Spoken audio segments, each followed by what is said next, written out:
Julia Bernard, mejor conocida como Julia Brown, nació en Luisiana en 1845. Hay poca información disponible sobre su vida temprana, ya que su historia se ha transmitido principalmente de forma oral. A pesar de esto, es muy probable que haya tenido muy poca educación formal, y en cambio se acostumbrara a las prácticas del vudú, las cuales probablemente le enseñaron sus familiares. En la década de 1860, Julia vivía en Nueva Orleans. Durante este tiempo, se cree que usó sus habilidades para ayudar a personas con enfermedades. Sus métodos eran similares a los de un curandero o un sanador de fe. En el siglo XIX había muchos sanadores en Luisiana. Estos incluían sanadores pertenecientes a la tribu Omer de habla francesa, sanadores cajún y practicantes de vudú. El tratamiento utilizado por los traturs involucraba oración, remedios médicos y la imposición de manos sobre los pacientes. Estas personas eran esenciales en Luisiana debido a la falta de doctores y médicos en muchas áreas rurales. Así que sanadores de fe como estos ocuparon su lugar atendiendo el bienestar de las poblaciones locales. Se dice que los troturs solo realizaban tratamientos si se les pedía. Además, sus servicios siempre eran gratuitos, ya que sus habilidades de sanación se consideraban un don de Dios. Con los años, Julia perfeccionó sus habilidades de vudú. Algunas fuentes incluso afirman que era sacerdotisa o reina. En algún momento durante la década de 1860, se fue de Nueva Orleans y se mudó a un pequeño asentamiento a 25 millas al oeste llamado Frenia. El pueblo de la Frenia fue nombrado en honor al fiscal general de Luisiana, quien se llamaba Nicolás Chauvin de la Frenia. Los primeros colonos llegaron a la Frenia en 1850, y con el paso del tiempo, la comunidad creció, y el nombre del pueblo cambió a simplemente Frenia. Aquí, Julia trabajaba como partera y curandera para la pequeña población del pueblo, usando sus conocimientos y cualquier material que tuviera a su disposición, principalmente hierbas y remedios naturales. A mediados del siglo XIX, muchos agricultores alemanes de repollo se mudaron a los 3 pequeños pueblos en el extremo suroeste del lago Pontchartrain. Estos eran Roanoke, Frenia y Napton. Poco tiempo después, estas comunidades se convirtieron en pueblos madereros prósperos y autosuficientes, que dependían en gran medida del árbol de ciprés. A pesar de que las 3 comunidades crecían en tamaño con la llegada de nuevos habitantes, la infraestructura era deficiente. No había caminos, ni electricidad, ni doctores. Todo lo que tenían era una vía de tren cercana que les traía mercancías y suministros desde Nueva Orleans y exportaba sus troncos, coles y lechugas. Como los vientos fuertes eran comunes en estas zonas, los colonos se aseguraron de construir casas resistentes que estaban elevadas a 8 pies del suelo para lidiar con el aumento del nivel del agua. El censo indica que en 1880, Julia se casó con Celestino Brown. No se sabe mucho sobre el esposo de Julia, excepto que trabajaba como obrero en Frenia. Julia permaneció en Frenia por el resto de su vida, viajando ocasionalmente al pueblo vecino más grande, Roanoke, para atender a los habitantes locales. En estos pueblos, especialmente en Frenia, se dependía mucho de Julia. Sin embargo, a pesar de su importancia en la comunidad, muchos de los habitantes del pueblo la daban por sentada y solo acudían a ella cuando la necesitaban. Algunas fuentes afirman que era muy apreciada por los lugareños, pero al mismo tiempo se ha señalado que muchos la evitaban. La tía Julia Brown, como llegó a ser conocida por los lugareños, supuestamente vivía al borde de un pantano, alejada del resto del pueblo. Además, existían rumores de que era una sacerdotisa vudú que practicaba magia oscura. Según la leyenda local, también llegó a ser conocida como Julie White o Julia Black. Los registros nos dicen que al esposo de Julia Brown le fue otorgada tierra por el gobierno federal en la década de 1900. En total tenían 40 acres que usaban para la agricultura. Lamentablemente, en 1914, Celestina Brown falleció. No se mencionó que la pareja tuviera hijos, así que probablemente Julia heredó el terreno después de su muerte. La tía Julia Brown era conocida por cantar canciones que inventaba en su porche mientras tocaba la guitarra. Normalmente eran melodías bastante comunes, pero un día empezó a cantar unas letras especialmente inquietantes.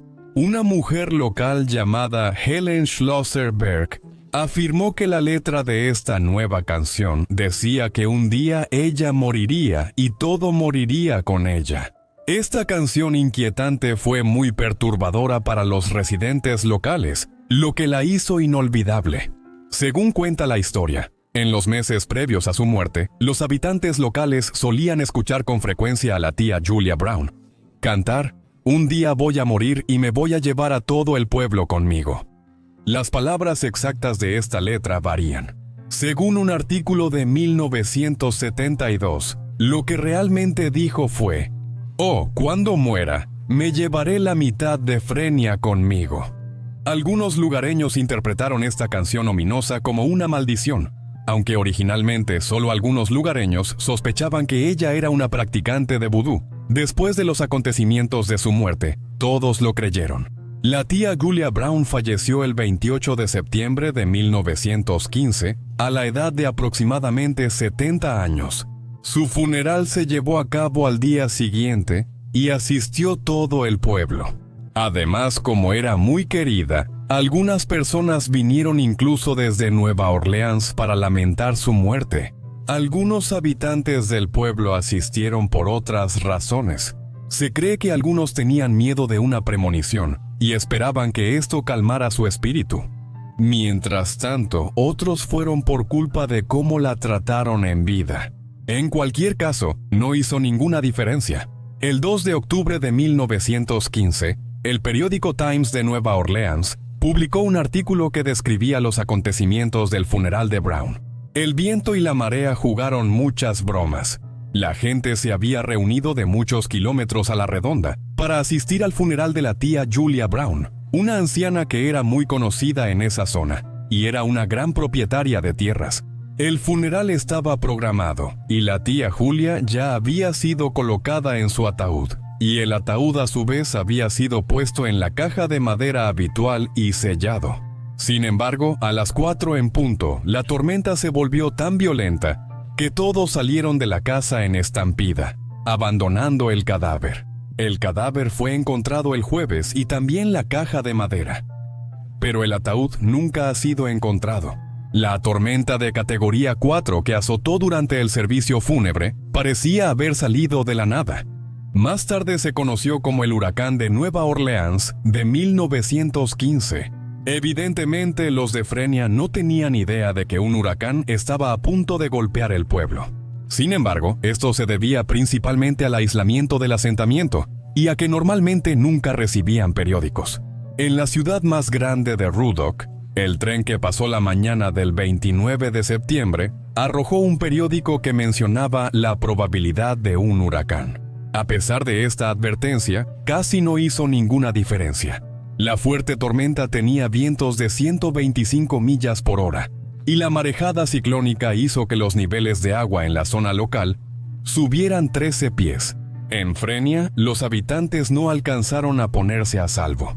Algunos de los habitantes del pueblo lograron llegar a la estación de tren, pero lamentablemente colapsó debido a los fuertes vientos, lo que resultó en la muerte de 25 personas.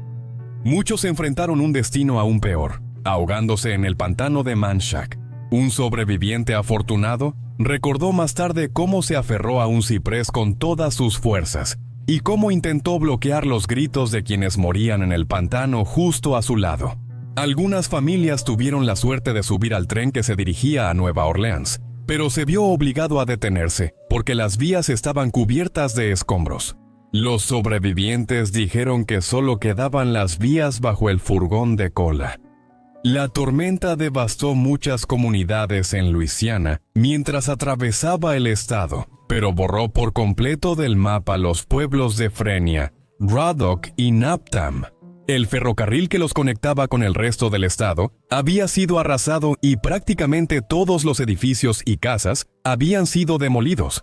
Una vez que la tormenta amainó el 1 de octubre, se registró que hubo alrededor de 300 víctimas en Luisiana. de las cuales 60 fueron solo en Frenia y Roanoke. Los que sobrevivieron al huracán en Frenia reunieron los cuerpos de sus vecinos fallecidos y los enterraron en una fosa común. Como la mayor parte del pueblo fue consumida por las aguas crecientes, el cementerio se ubicó en los pocos pedazos de tierra que aún quedaban sobre la superficie, justo al lado del pantano de Manchac. Años después, una empresa de turismo colocó cercas improvisadas y cruces por todo el cementerio. Julia Brown tenía una tumba aparte de los fallecidos en la tormenta. Estaba a unos 100 metros de distancia de los demás. Hoy en día, todo lo que queda de Frenia es el cementerio. Hasta el día de hoy, la leyenda dice que el pantano de Manchac sigue siendo embrujado por la sacerdotisa vudú, Julia Brown. Sin embargo, es muy probable que la vida y la leyenda de Julia Brown hayan sido manipuladas para aumentar el turismo en la zona. Los guías turísticos del pantano de Manchac contarán la historia popular y más interesante de que Julia Brown maldijo el pueblo, provocando la tormenta, aunque algunos tienen opiniones diferentes. Antiguos habitantes del lugar han afirmado que Julia no era una persona vengativa y que era muy querida por la gente del pueblo. Hoy en día mucha gente asocia el vudú con magia negra y maldiciones, pero en realidad se trata principalmente de sanación. Aunque es imposible saber la verdad exacta, existe la posibilidad de que la canción de Brown en realidad fuera una advertencia para la gente del pueblo sobre la tormenta que estaba a punto de llegar. Sin embargo, como su supuesta advertencia era bastante confusa y ominosa, es difícil creer que esas fueran realmente sus intenciones.